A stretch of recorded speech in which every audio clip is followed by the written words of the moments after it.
Caros participantes, sejam muito bem-vindos ao 8º curso CETRATA, Visão Multiprofissional na Abordagem aos Transtornos Alimentares e Obesidade.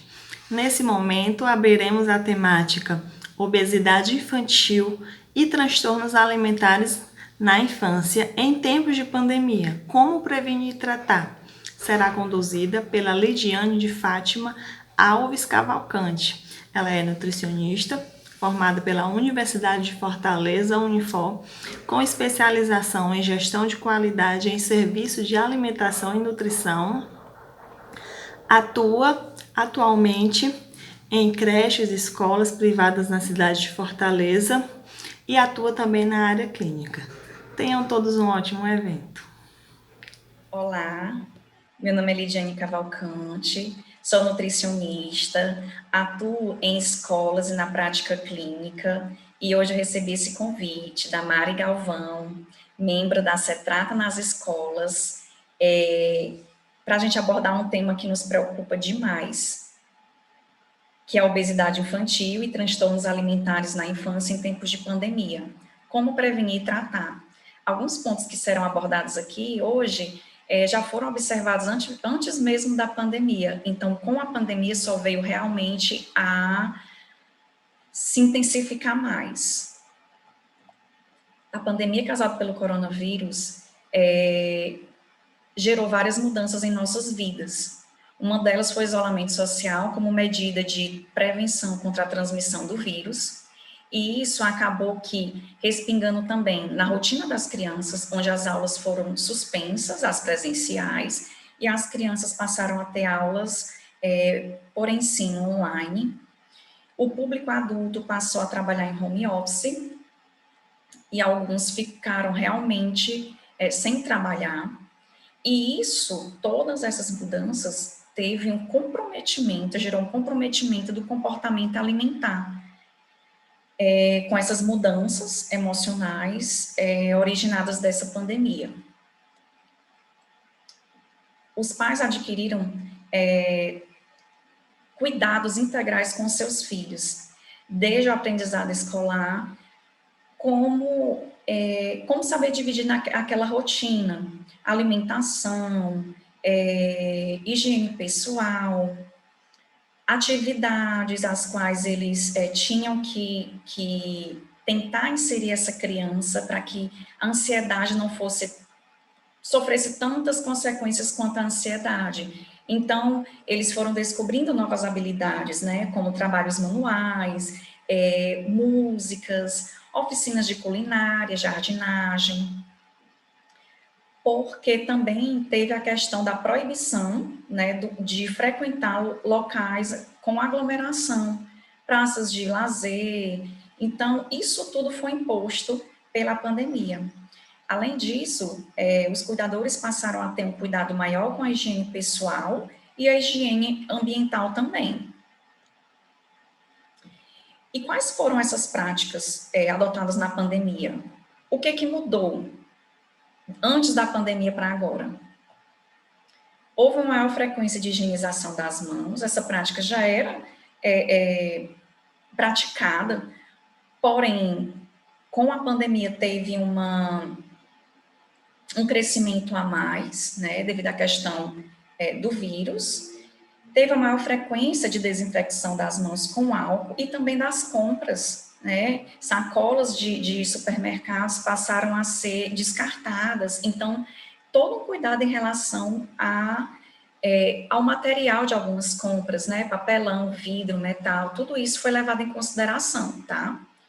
Houve uma sobrecarga no trabalho feminino, né, que a mulher passou de ser mãe, passou a ser mãe, cuidadora, trabalha em casa, cuida do marido e ainda trabalha em home office.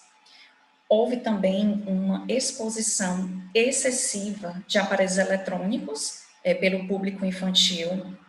As compras que antes eram feitas presencialmente estavam sendo feitas através de serviços delivery. Passamos a utilizar mais produtos e equipamentos de limpeza ambiental. foi imposto o uso de máscaras, né? Então, gerou muita insegurança. Que material utilizar nessas máscaras? A forma de como deve colocar, retirar, como deve ser higienizada, como deve ser substituída. Teve também muitas informações desencontradas, fake news, que gerou um certo tipo de angústia, de ansiedade em relação ao futuro. Houve também a ação de aferição da temperatura corporal, em alguns estabelecimentos, né, obrigatório, e também teve, em contrapartida, uma redução dessa renda familiar também, né, menos carga horária, reduzindo o valor do salário, ou até mesmo desemprego sem renda familiar fixa. Houve também o distanciamento e isolamento social quando possível. Houve grupos de risco, pessoas inseridas nesse grupo, como idosos, crianças com transtorno do espectro autista, síndrome de Down, paralisia cerebral, com alguma alteração cardíaca, respiratória. Então, os idosos que cuidavam dos seus netos, para os pais irem trabalhar, passaram a não conviver mais com esses netos em algumas situações. Se eles morassem em casas diferentes, ficou essa questão do isolamento. Porém, em famílias mais carentes, né, de classe baixa, esse isolamento ele não era realizado porque vários membros da família moravam somente em um cômodo da casa. Então, ficava muito complicado realmente de manter esse isolamento e esse distanciamento, né? As tarefas domésticas passaram a ser mais evidentes, né, em relação ao pai, à mãe, ou às vezes até mesmo em relação só à mãe que ficou com essa sobrecarga. Trabalho em home office e uma rotina diferenciada em relação às crianças.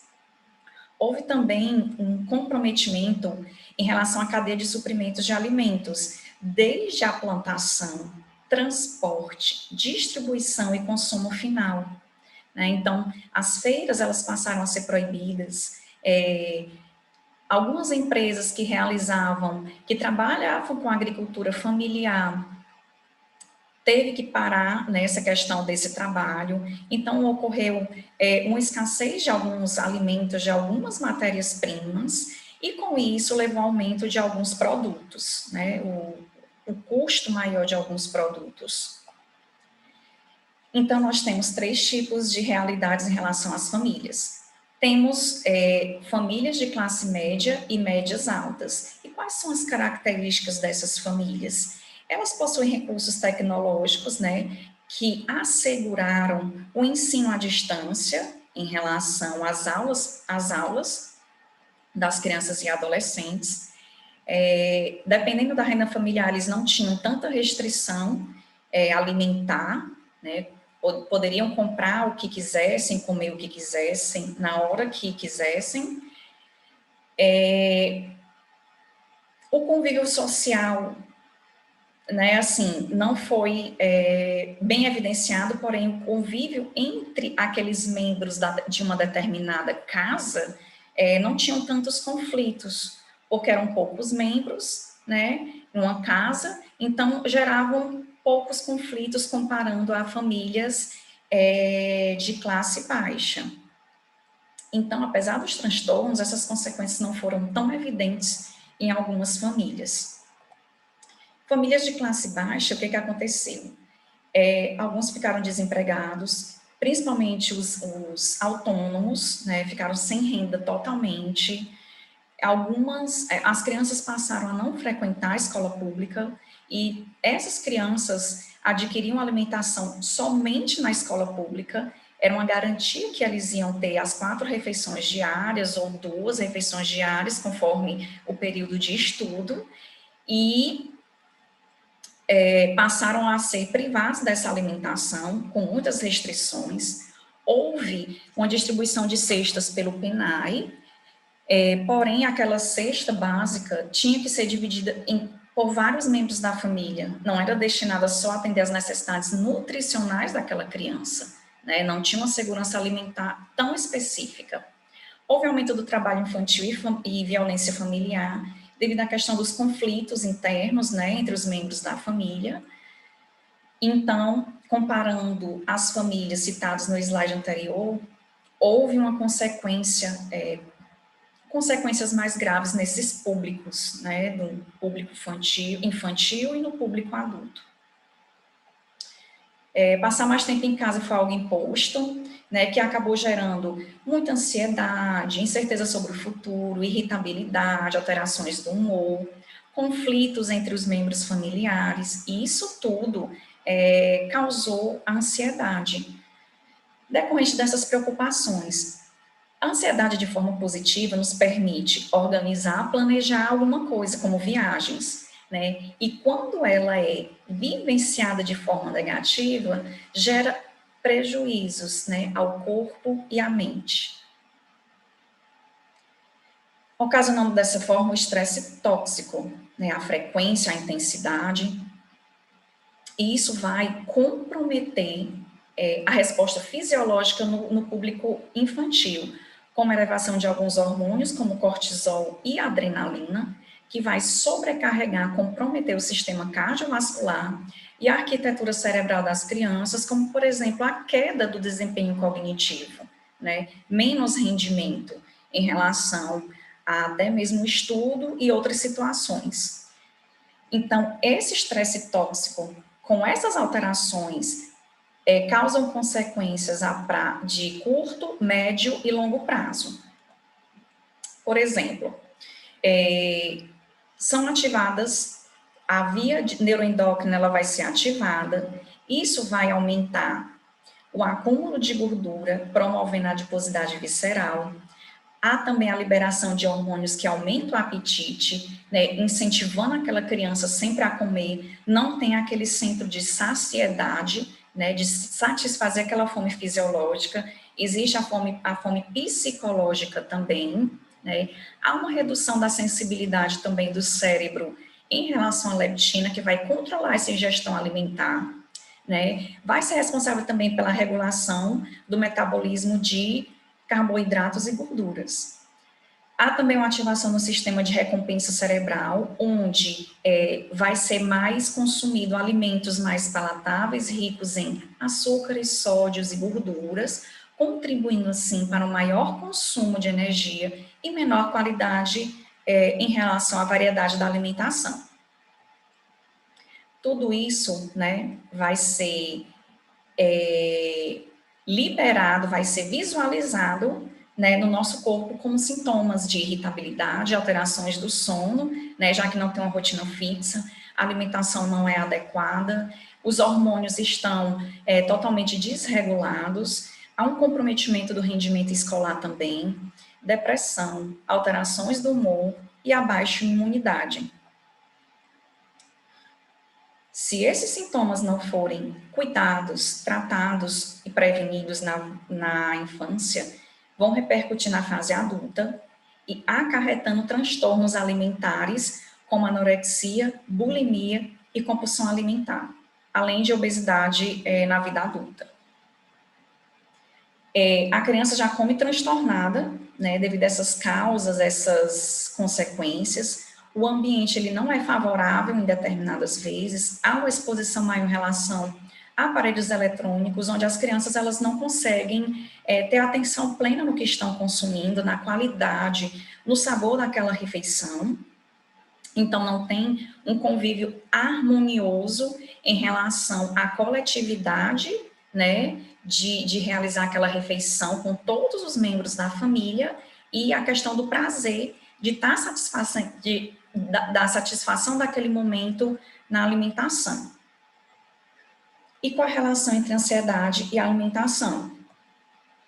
O comer não é só um ato para garantir as nossas necessidades nutricionais e fisiológicas, é um ato de prazer, é um ato de bem-estar, né? E isso, diante do isolamento social, acaba que você não tem meios, você não tem como adquirir momentos de prazer e satisfação. E isso tudo vai ser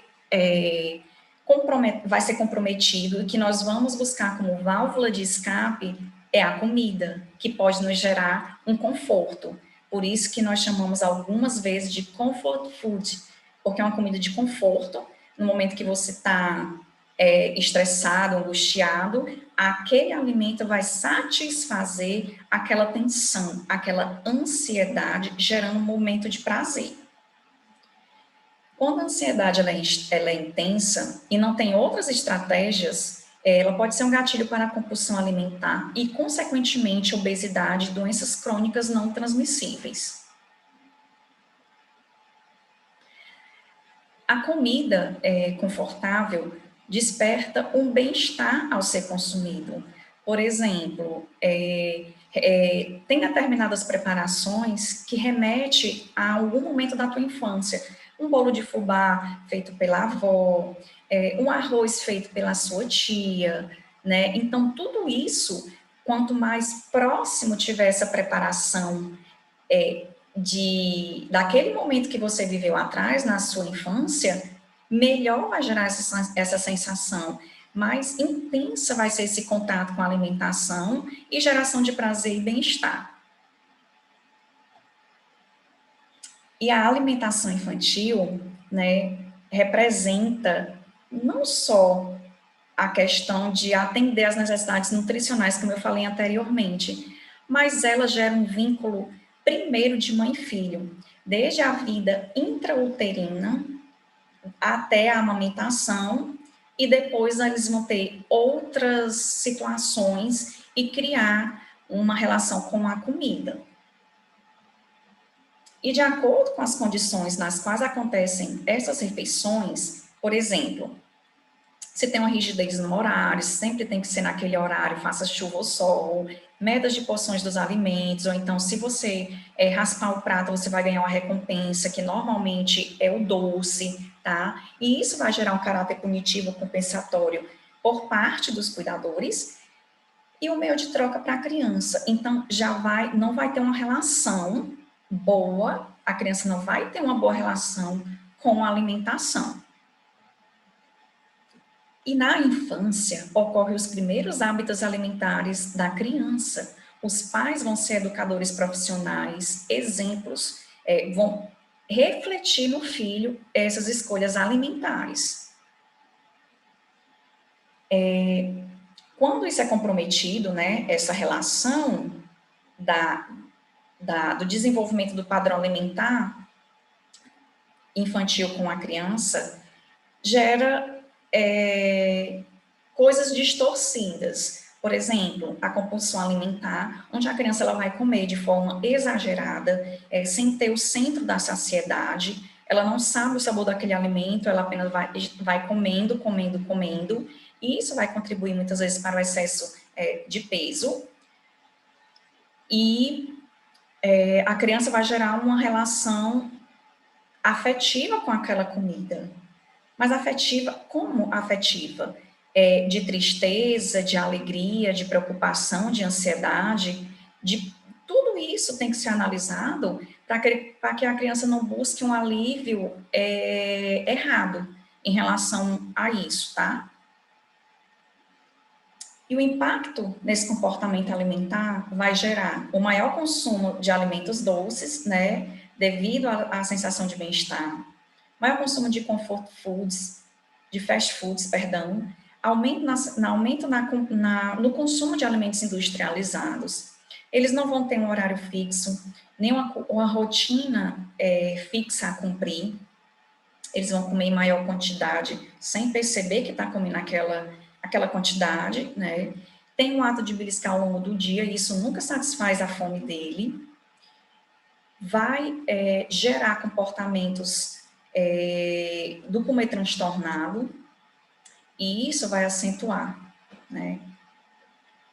Pode repercutir por toda a vida, e ficar um adulto com uma relação ruim com a comida, e ser um adulto transtornado em relação ao consumo de alimentos. De acordo com o Mauro, que ele é um nutrólogo da Sociedade Brasileira de Pediatria, temos duas realidades. Famílias que passaram a ter mais tempo para priorizar a alimentação, né? Passou mais tempo, teve mais tempo para cozinhar, elaborar preparações, fazer as compras, tudo junto, né? Então, já foi reunindo todos os membros familiares, enquanto que outra realidade, né, passou a consumir mais alimentos industrializados e fast foods, exageradamente. O consumo desses alimentos in natura levou o desenvolvimento de habilidades por parte de alguns membros familiares, né? Alguns passaram a ter até uma renda familiar na confecção de algumas preparações saudáveis ou não. Isso também reduziu a seletividade alimentar, tanto no público adulto quanto infantil. Já a questão do consumo dos alimentos industrializados fortificou mais a questão da recusa alimentar, da neofobia alimentar, que é o medo de experimentar alimentos novos, a qualidade, totalmente comprometida a qualidade daquela refeição, daqueles alimentos também. E a gente também não pode esquecer, diante desse consumo excessivo de alimentos industrializados, também provenientes da urbanização e industrialização, teve também a questão de exposição maior de publicidades infantis, né? Publicidades que sempre relacionam a comida com a afetividade. Por exemplo, né, brindes de empresas que vem um brinquedo. Então, tudo isso mexia com o afetivo da criança, gerando uma sensação de fantasia, de falsa alegria e prazer. E isso vai desde as prateleiras dos supermercados até o consumo de fast foods. E, normalmente, como são esses alimentos industrializados? Para poder chamar a atenção dessas crianças, com bastante corantes, aditivos químicos, realçadores de sabor. Tudo isso vai atrair a atenção da criança, vai gerar uma satisfação, vai gerar um prazer também, tá? Além de ser prático, né? Para a preparação. Não perde muito tempo na cozinha. Então, o aumento desses produtos industrializados também foi evidenciado devido à questão do maior tempo de vida útil na conservação dos mesmos, né? Fácil preparação. Porém, a quantidade de açúcar, que é bem elevada, em crianças menores de 2 anos, vai gerar cáries, e em crianças, dependendo de qualquer faixa etária, vai gerar obesidade e diabetes, dentre outros comprometimentos. Os corantes que vão colorir, intensificar, chamar aquela atenção, vão remeter à memória afetiva, e isso vai influenciar na escolha do produto, né, pela criança ou adulto. E eu gosto muito de ressaltar a consequência, né, de todos esses componentes que nós vemos nos produtos industrializados. Por exemplo, eu gosto de salientar a questão do amarelo de tartrazina. Ele está presente em vários alimentos, inclusive crianças que levam para as escolas. A gente tenta fazer um trabalho com a criança e com a família, mas na maioria dos produtos que nós vemos em relação ao lanche na escola, né, que eles levam de casa, tem essa característica dos corantes também, como esse do amarelo, que vai gerar várias consequências, como alergias, dor de cabeça, náusea, vômitos, hiperatividade, rinite. Os conservantes, né, que vão ter a função de retardar, né, a proliferação de micro-organismos e enzimas, fazendo com que aumente, né, o tempo de vida daquele produto. E isso vai estar relacionada ao surgimento de neoplasias, principalmente as gastrointestinais. O glutamato monossódico, que é um realçador de sabor, que gera realmente o vício, a dependência, né, desse sabor, vai gerar alterações como distúrbio de comportamento, com aparecimento de hiperatividade, autismo, e a longo prazo vai desenvolver distúrbios como mal de Parkinson e Alzheimer, além de transtorno de déficit de atenção. Segundo a Organização Mundial de Saúde, a obesidade infantil é considerada um problema de saúde pública, devido à questão do comprometimento em vários sentidos, né, e também da qualidade de vida desse público, e estima-se que em 2025 nós teremos 75 milhões de crianças obesas.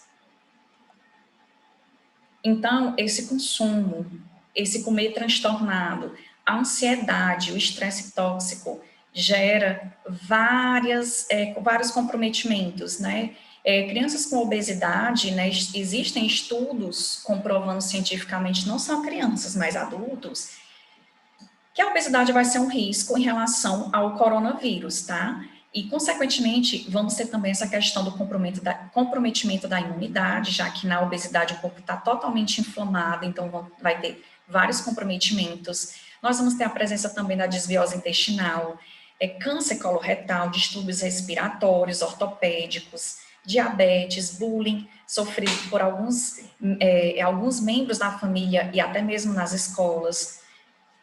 E isso deve ser trabalhado, né, junto com a pedagogia, o setor de psicologia, tá? Leva a criança a ter mais seletividade alimentar, também fica mais propensa a desenvolver hipertensão e alergias.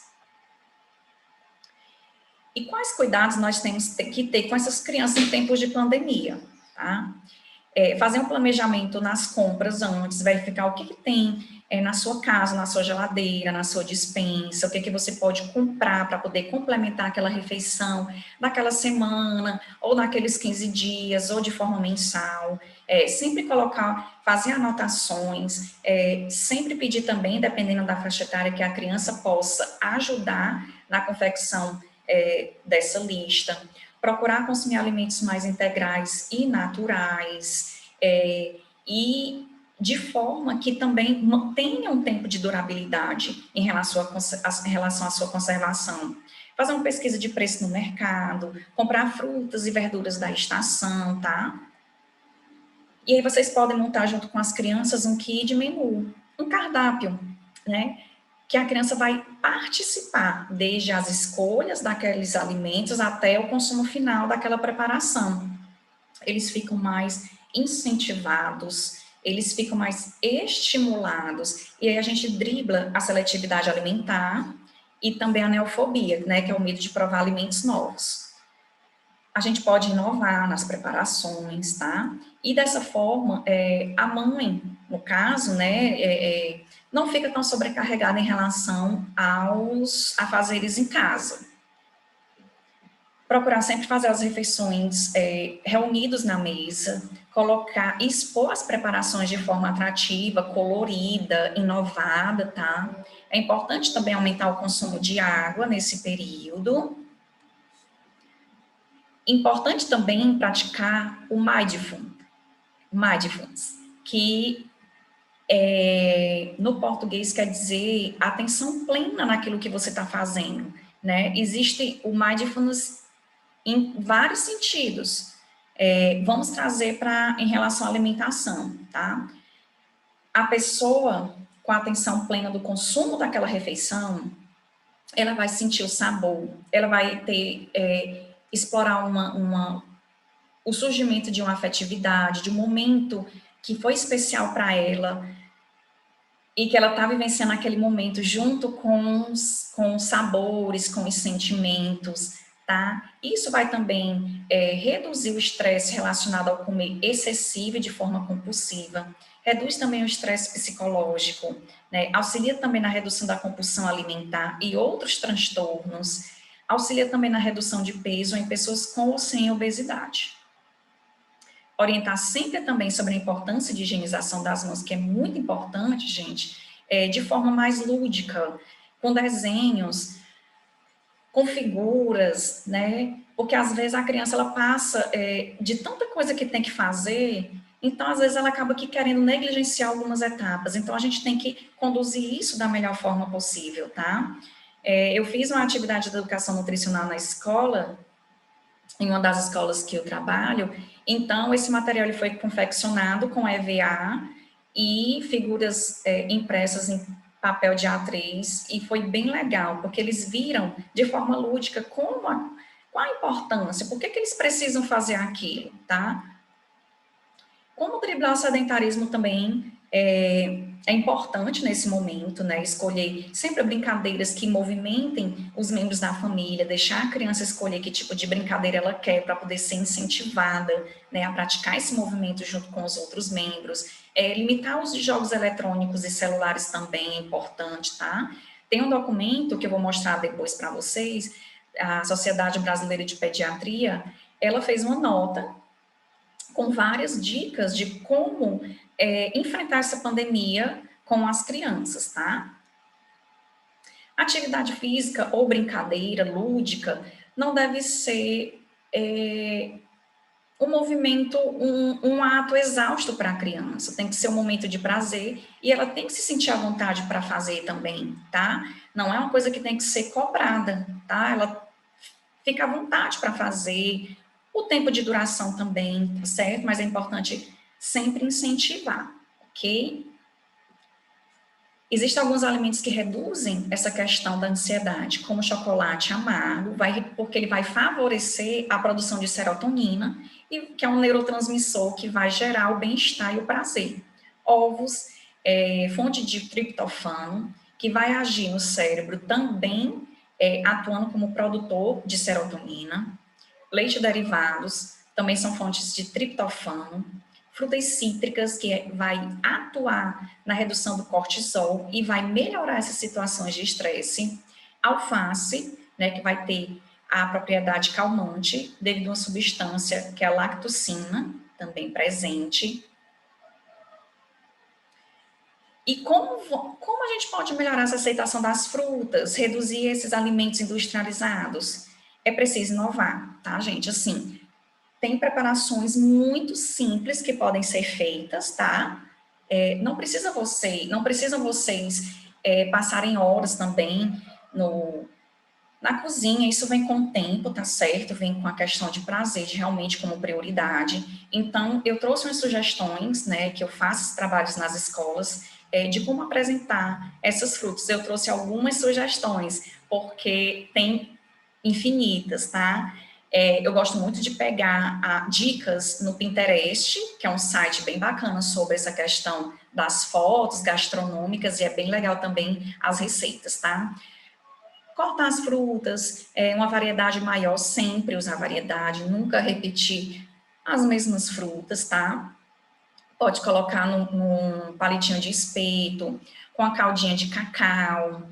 A criança que tem uma variedade maior em relação ao consumo de frutas, cortar de formas mais diferentes, com cortadores de biscoitos, picolé de frutas. A criança que não consome a fruta ainda, pode-se fazer o suco sem açúcar, tá? De preferência, a gente vai treinar o paladar delas, e fazer o picolé ou sorvete, e depois, quando essa criança estiver assim bem avançada, já pode ser feito o picolé com os pedacinhos de frutas.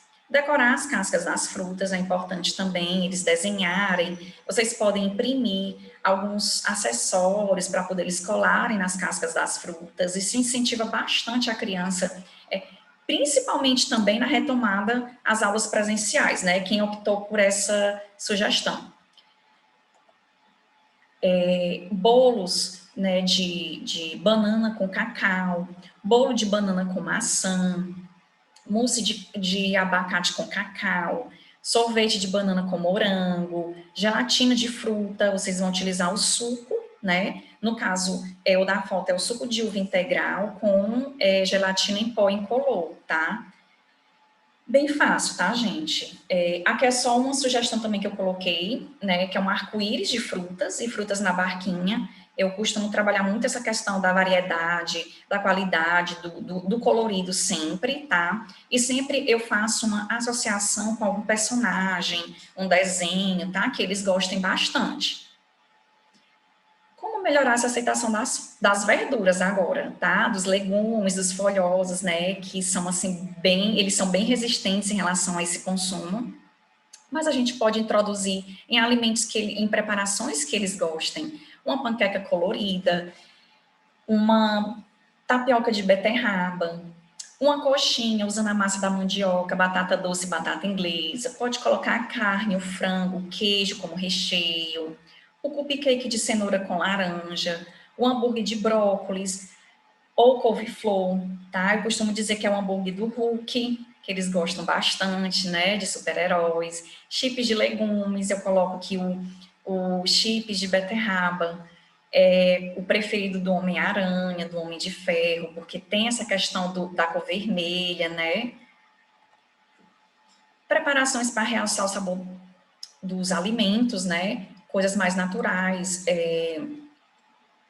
por exemplo, manjericão, tomilho, orégano, ervas desidratadas, fazer uma pasta com a cebola e o alho, colocar essas ervas, porque o que realça o sabor não é o sal, são esses componentes, a junção deles, né?